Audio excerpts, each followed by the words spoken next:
God tells us that each one should give what they decide in their heart to give, not reluctantly, not under compulsion, for God loves a cheerful giver.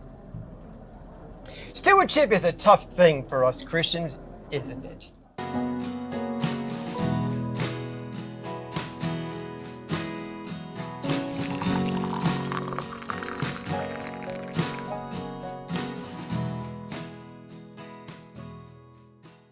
God has created us to be logical creatures who can do math, give or take for some, and He has created us as spiritual beings who trust in His ability to do things beyond what our minds can comprehend.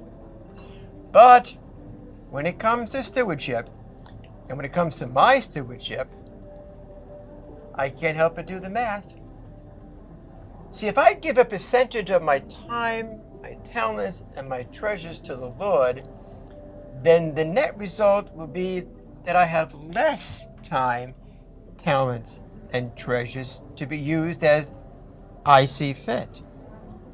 Now, whether I give an hour a week or $100 a week, my mind tells me that I will have less time or less money that week. Now, the problem with this train of thought is that it's a train of thought of human thought. You see, because God works in a totally different area of economy and math. You see, God is never a one-for-all transactor, meaning He can sow 100 seeds and harvest from 100 seeds 150 plants. You see, He can touch one life, and through that one life, He can touch millions. You see, our God can take our 1 hour or our $100, and He can bless it in such a way that we will never miss it. Somehow, He makes it all work out because that's what He promised to do for us. So, what's the secret to good stewardship? Don't start here. Start here. Start with your heart and not with your head. You see, it was Paul who said, give what you decide in your heart to give.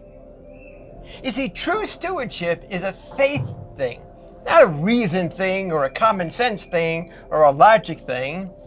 God calls us to move as our heart tells us to move and not as our logical minds might move. Secondly, God tells us not to give reluctantly or under compulsion. We need to freely give in such a way that our left hand doesn't want to pull out of the offering plate what our right hand has just put in. Third, God tells us to be cheerful givers. Now, what's interesting in that verse is the Greek word for cheerful givers is hilarios. Hence the word hilarious. Be cheerful givers. You see, stewardship should be an opportunity, not an obstacle. We ought to be giving God back time, talents, and treasures that He has given us in the first place in a spirit of joy. So we ought to be thankful that God provides us the opportunity to thank Him in this awesome way. May we all be moved by the Spirit to be hilarious, to be cheerful givers. This has been Coffee with Carney.